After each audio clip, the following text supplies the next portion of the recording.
So we've looked at a variety of operas to this point. We're getting now toward the end of the 19th century, and things are changing. Things have always gone kind of back and forth with opera anyway. We've had periods of time where people thought things were getting out of control with too many singers, too many notes, and then there's somebody who decides to change that and make things different. The composer we're going to talk about now just wanted to do a complete revamp of everything. That composer is Richard Wagner. One way to let people know that you don't know who you're talking about is to call him Richard Wagner, and then they'll know you didn't know that. So Richard Wagner, make sure we get his name right.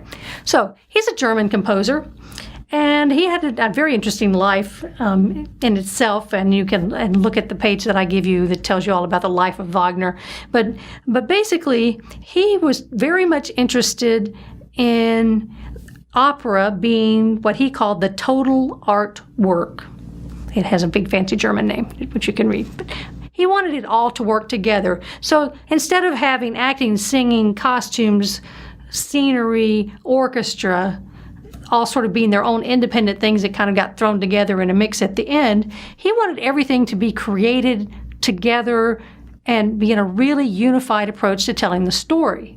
So he actually wrote tons of books and things to explain this whole idea to people, because he was a very theoretical kind of guy, and he wanted to make sure he got it all down on paper. Spent lots of time doing that. He had lots of time to do it sometimes because he kept getting exiled from places because he owed money, or he had run off with somebody's wife, or various other interesting things that happened in his life where he would be off in the woods somewhere for long periods of time where he had to find other ways to spend his time than working with an orchestra.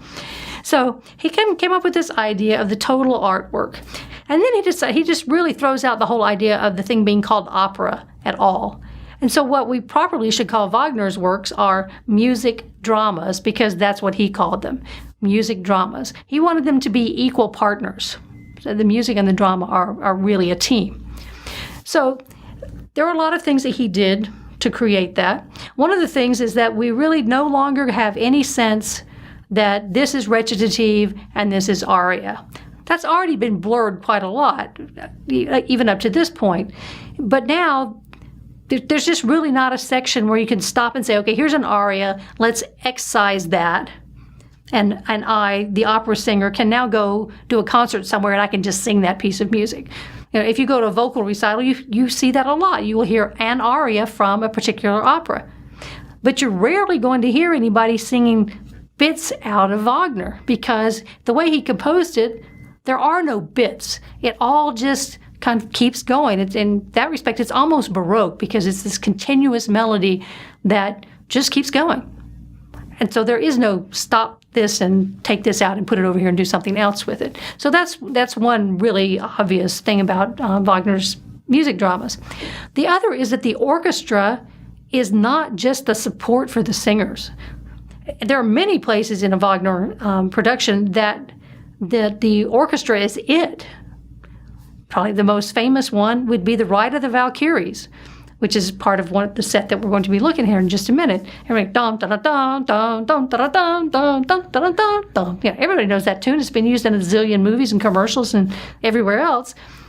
That's from one of his music dramas. And in that scene, the Valkyries, who are the Norse, sort of Norse Amazon goddess warriors, are going off to battle. And so there's this big scene with these women flying by on horses, and it's big and dramatic.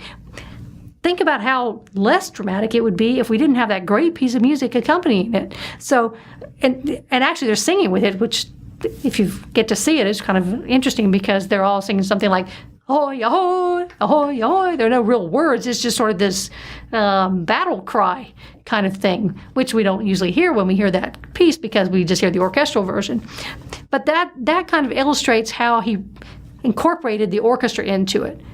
There's never any point in Wagner where you feel like the orchestra is taking a back seat to the singer. Even when the singer's doing a big number, the orchestra is an integral part of that.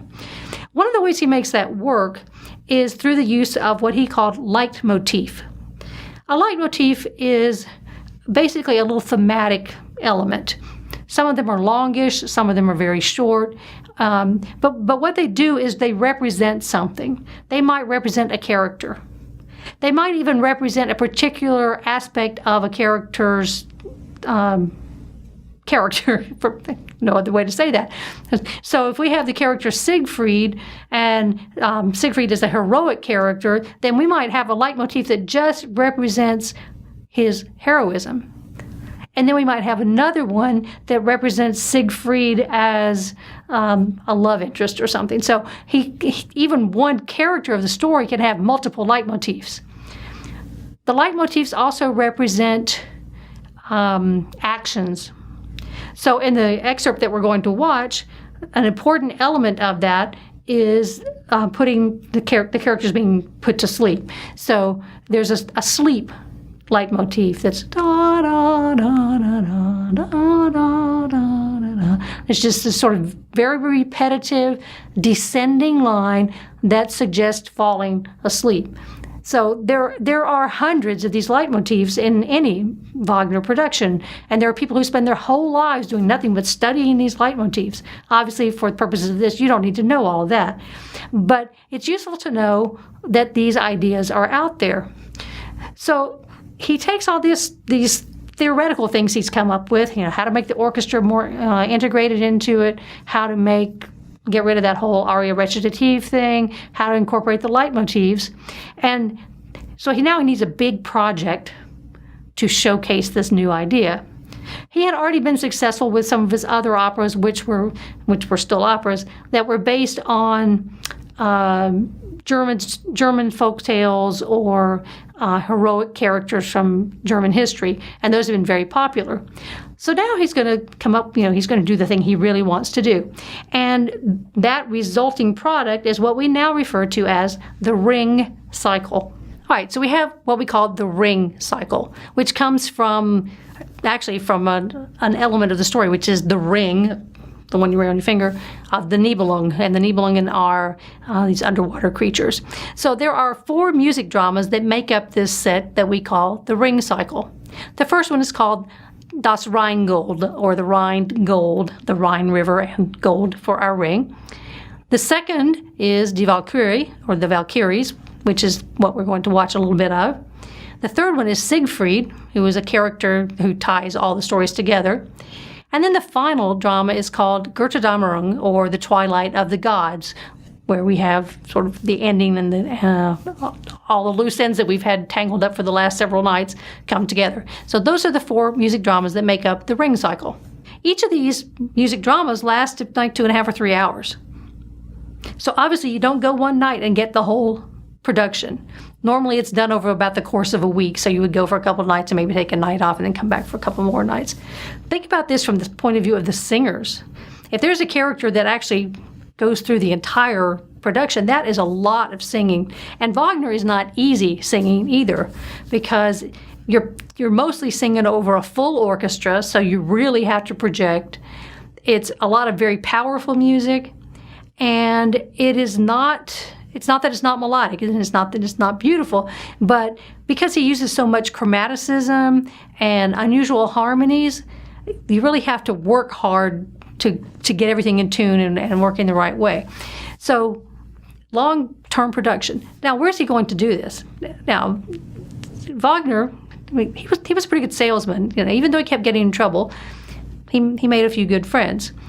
And one of those good friends was King Ludwig of Bavaria, who is commonly referred to as Mad King Ludwig, because he was always doing some kind of odd things. Ludwig liked Wagner's work. He had the money to back him. So Wagner talked him into building a special theater just for these productions. Now, when you see these productions, you can see that the stages are massive. And, if you think about all those Valkyries coming through on horses, that's just going to require some stage space and some stage craft. So there are lots of, dropping people falling into the ground, swallowing up in the earth kinds of things. So you have to have trap doors for all of that. The orchestra that Wagner uses is huge, so the pit for the orchestra has to be monstrous just to be able to get all the instruments in. But then you've got the problem, we've got all those instruments in there, but we also have to be able to hear the singers. So he specially designed a theater that would accommodate this. And you can actually go to the webpage for this theater, and there are some wonderful videos that show you how The sight lines work so that the audience doesn't see the orchestra, and how the orchestra pit helps to focus that sound so that you can still hear the singers. It's just really an amazing piece of engineering, and this was all done in the 1800s. So the theater that came out of that is the theater at Bayreuth, which is still there and still specializes in doing Wagner productions. So he had this place built just so he could do his productions exactly the way he wanted. Yeah, how many composers get that kind of luxury? It's a wonderful thing to have. So we're going to watch now the final scene from Die Walküre, which is the Walküre. So let me set up the story for you. Remember when we talked about opera at the beginning, I said you have your image of the woman with the helmet and horns and the big metal outfit and all that. That's Brunhilde, although she's not usually depicted that way these days. She's a Walküre, and she is the daughter of Wotan, who is the head god. So he loves his daughter. He loves all his daughters. But this daughter's a little bit disobedient. And through the course of the story up to this point, she has disobeyed him. There was somebody that she was supposed to kill, and she didn't do it because she didn't think they ought to die, I guess. So now she has to be punished. Well, Valkyries are immortal. So the punishment that her father comes up with is that she will no longer be immortal. So she's going to have to die at some point. So there's a discussion, she really doesn't want to die, but, he's the big god, so he gets to decide what happens. So what we have here is sort of a Sleeping Beauty story now.